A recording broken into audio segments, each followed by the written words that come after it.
जितने आस्था चैनल पर कथा सुन रहे हो, जितने फेसबुक और यूट्यूब पर सुन रहे हो, बहुत सावधानी से सुनना। जब जीवन में कहीं समस्या खड़ी हो जाए, कहीं बहुत विकट समस्या है और कोई हल ना मिल रहा हो जाता है जीवन में कोई घड़ी ऐसी आके खड़ी हो जाती है जहां पर हमको सोचने के लिए भी समय नहीं मिलता। तब शुक्रवार के दिन अगर शंकर के मंदिर में जल चढ़ाया जाए तो नारी का अखंड सौभाग्य होता है।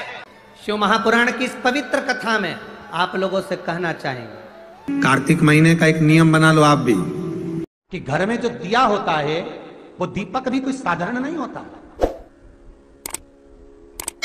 उस दीपक की भी महत्वता है, उस दीपक का भी वर्णन है। महाराज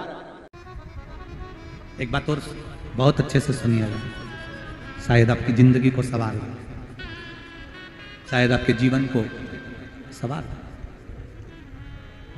मेरी जीजियों, मेरे जीजाओं, मेरी बेटियों, बेटाओं, कभी मौका लगे, शंकर भगवान के शिवलिंग के पास में आप बैठे हैं, यहां तक शास्त्र कहता है कि घर में अगर किसी को बहुत तेज बुखार आ गया है, बहुत तेज बुखार, और बच्चा उस बुखार में तप रहा है, बहुत तप रहा है, महाराज तुम जिस दिए में भगवान की आरती उतारते हो, जिस दिए से तुम भगवान की पूजन करते हो, कभी मौका लगा और आप पूजन करने के लिए गए,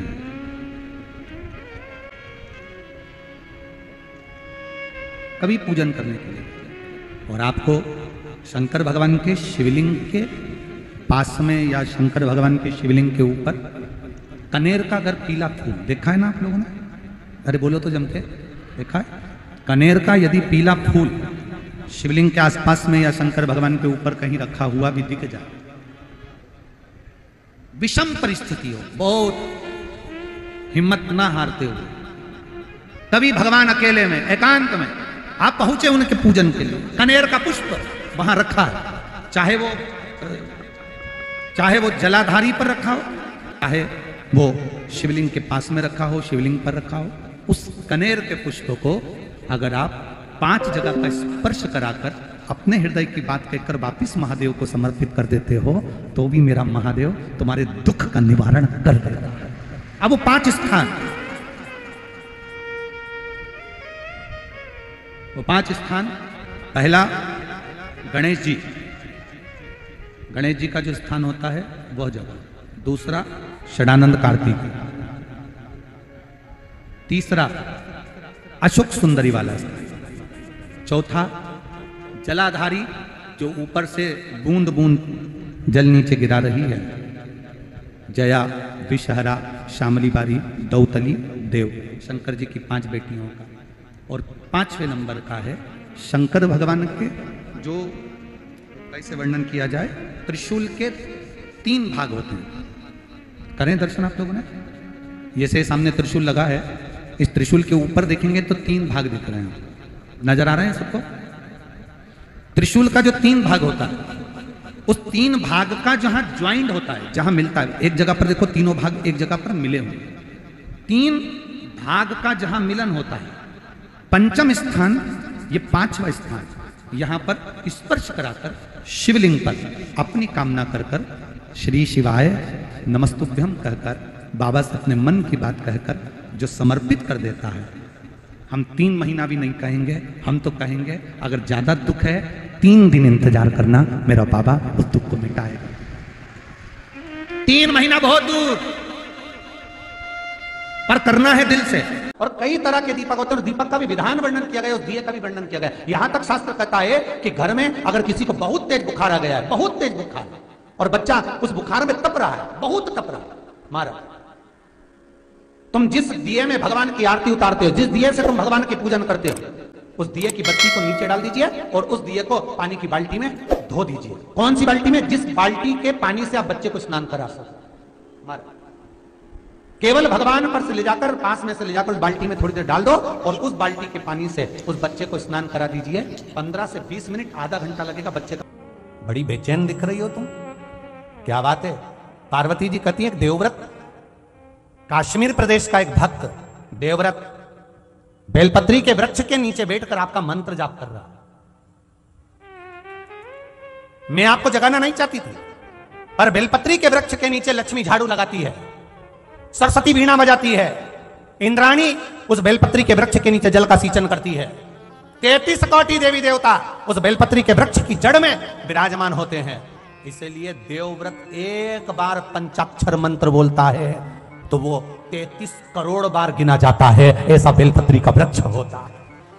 बेलपत्री के वृक्ष के नीचे एक बार अगर भगवान का नाम लिया जाता है तो वो 33 करोड़ बार, 33 कोटि बार गिना जाता है। एक मंत्र केवल नमः शिवाय, ओम नमः शिवाय, नमः शिवाय, ओम नमः शिवाय, 33 कोटि बार गिना है। 33 कोटि, कितना सुंदर लिखा है। सब्सक्राइब। फिर वही वाली बात आ गई जो पहले कथा में कहा, अपने लिए अच्छा वाला घी छाट के लाना, अच्छी कंपनी का लाना, और जब यज्ञ करने बैठे, पूजन करने बैठे, हवन करने बैठे, भगवान का कोई पाठ पूजन करवाई, पूजा वाले दुकान पे बोलना कि पूजा का घी चाहिए। तो वो पूजा का सामान बेचने वाला भी चतुर था, उसने पूजा का ही घी दिया। तो इन्हें पूछा भैया ये घी कितने का? तो क्या 80 रुपए का? तो 80 रुपए का आधा किलो? तो क्या पूजा का है? विचार करिए जरा। अब और मांग कितना रही है? बस बेटा सीए में पास हो जाए भगवान, इसीलिए मैंने पूजन कराई। अब भगवान बोल रहा 80 रुपया का घी हमको लगा रही चूना, 80 रुपया का, और वो पूजन वाले की दुकान पे जाके घी का दिया लगाइए। अगर 40 का पाठ कर रहे हो हनुमान जी का, और बहुत ज्यादा संकट है, बहुत ज्यादा परेशानी है, तो हनुमान 40 का पाठ करो तो तिल्ली के तेल का दिया लगाओ, काली तिल के तेल का दिया, तिल का तेल का दिया, हनुमान जी के सामने आसन बिछाकर। बहुत तकलीफ है तो 3 पाठ प्रतिदिन करो, और एक आसन से जितने समय 9 बजे अगर आप बैठते हो पाठ करने तो 9 बजे ही बैठना है।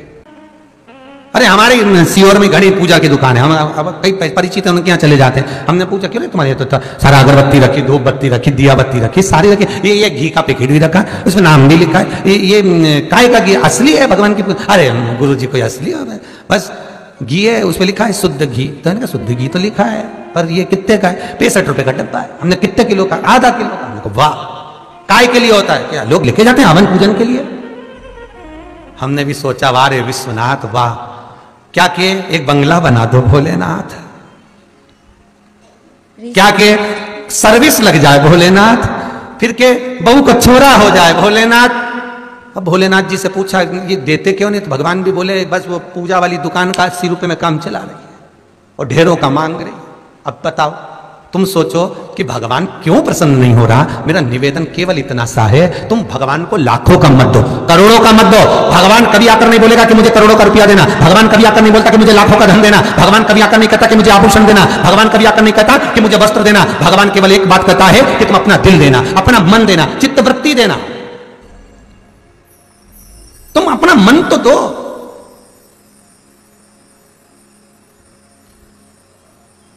अपना भाव, अपना दिल, अपनी वृत्ति, अपना चित्त भगवान को दो। पर महाराज वही तो नहीं दे पाते। दिक्कत तो वही है ना, सबसे बड़ी बात, तकलीफ तो यही। श्री शिवाय नमस्तुभ्यम, सब बोलिए एक बार जमकर, श्री शिवाय नमस्तुभ्यम। प्रैक्टिकल जरूर करना, कहीं सीहोर वाला महाराज झूठ तो नहीं बोल रहा। शास्त्रों की बातें हमारे जीवन में हमें सुख प्रदान करे, इसलिए इस भाव का आनंद करते हुए आज की कथा को विराम देते हैं। श्री शिवाय नमस्तुभ्यम। मेरे चैनल को सब्सक्राइब करें, बेल आइकन प्रेस करें, जिससे कि आपको लेटेस्ट वीडियो की नोटिफिकेशन मिल जाएगी।